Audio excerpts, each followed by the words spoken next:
Hey, it's Jake Gagne. Thanks for watching MotoAmerica on YouTube. Like, subscribe, comment, hit us with it. Medallia Superbike Race 1. Here we go.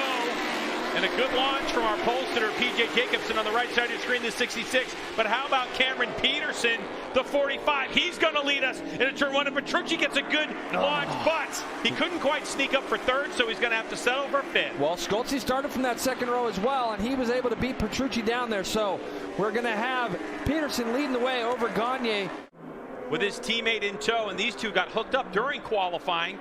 And when they got that qualifying tire on, Jake Gagne told me that when he went out on that tire, that creates so much extra grip on the rear. It was Cam Peterson who beat his teammate by 1/1000th of a second. There goes up the inside. Oh, and almost contact as Cam P has a look over to see where Gagne. So Gagne forced the issue on that one. Wow. There wasn't a lot of room for Gagne to pass. I'm sitting here thinking to myself, well, are we going to see someone else lead a first lap? And it was pushed in the front. You're going to see this, that turn 9 section I talked about.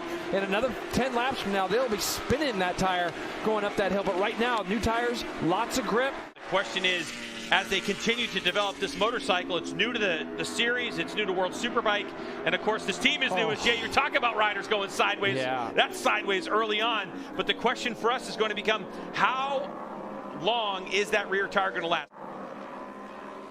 Oh, and Hector Barbera, unfortunately, as we talk about Tytlers, yeah, looks like he's got a problem with his machine. So Hector Barbera, trying to see where that is on the racetrack, but yeah, too bad for Hector Barbera. You can see Gagne just trying to sneak away. How about a 20.3? Let's see if those times start to come up, but there's a red flag now.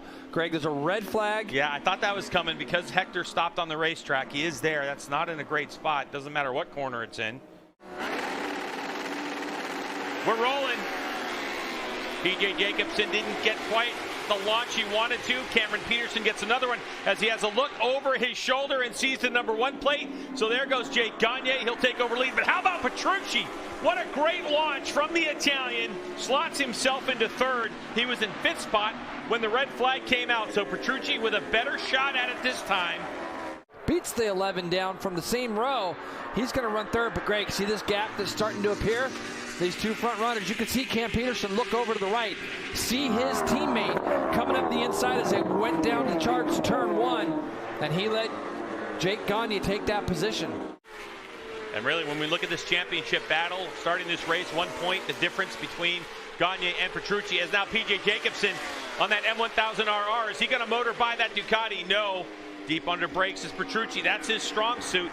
But Jay, we've talked about it all season long. And take it one step further, I talked to Danilo about that this morning, and he gave me a great explanation. He said it's like running in a pair of dancing shoes. You can still do it, the job, it can be completed, but you can't find that little bit of extra. The comfort factor isn't there, and that's really where they struggle. He said, I push and push and push, and always feels like you're just going to lose it. Matthew Scholze has closed up on the two fresh and lean Yamaha R1s at the front. So Westby, fresh off signing that contract, has found himself in a nice spot here behind these two guys. Jake Gagne, Cam Peterson, teammates on that fresh and lean progressive Yamaha, coming across the stripe with a 1 point lead in this championship. Jason, you and I have talked about it off camera as Danilo Petrucci, who's 1 point behind Gagne, is now drifting, already back 3 seconds away from this lead. But look at Matthew. Matthew definitely looks like he's got a little bit of pace through that 3B and 3C area on Cam Peterson. You can see this gap, Greg, now is at half second. Then it looks like it's starting to stretch out a little bit more at the front. So Cam P has a look over, sees his fellow South African right behind him at the moment. The battle for second place continues. Gagne is now starting to stretch it out a little bit further. No. Escalante. On the Vision Wheel M4X Star Suzuki, Richie Escalante, who didn't have the best qualifying performance. He was all the way back in 12th. I spoke with him before the race started, and he thought that the team gave him a little bit more feel and more front grip, and he was really optimistic to the race. He's going to exit the race. He was in 8th place at the time.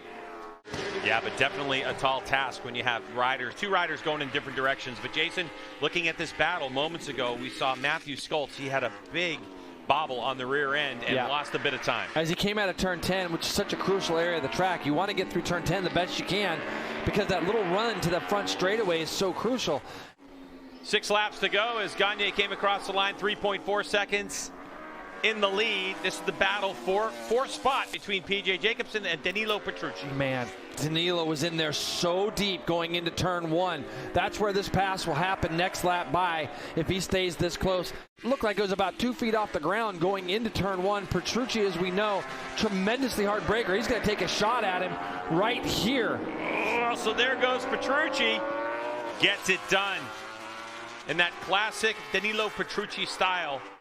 And you're going to see he sets him up now. In this particular part of the track here on the left-hand side of our screen, even though Petrucci backshifted to second there, he hadn't been doing that in practice. He looked like he'd been rolling through here in third. Doesn't look like it's spinning up too bad through No, that well, section. if you listen to what the Yamahas are doing, Greg, I can hear it. And Matthew just had a big moment there, and he's going to run a little bit wide, and he's going to allow Peterson back through. Don't know if that was a misgear or what kind of happened there, but it looked like the bike kind of jerked underneath him a little. What do you mean when we talk about short shift? As we see Schultz with his mistake right here. Yeah, but it's weird. Like, It seems that Matthew Schultz has started to gather it back up, Jason. yes. After that mistake, he's starting to kind of find his rhythm again, and he's closing up. As Campy, what was that? He had his hand off the bar? Yeah, I didn't see it, Greg, to be honest with you. I was paying attention to something else there because it looked like there was a rider going slower just on the inside of the track there. And 5.3 second lead now over Cam Peterson and Matthew Schultz.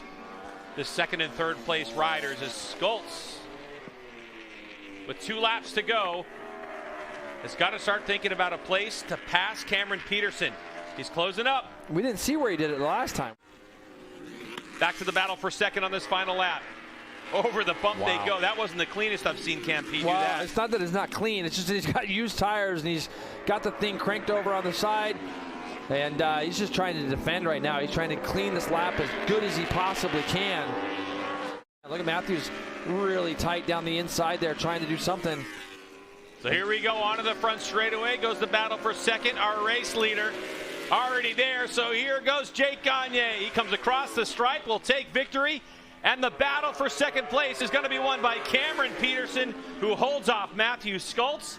So it's going to be a 1-2 finish for the fresh and lean Progressive Yamaha team.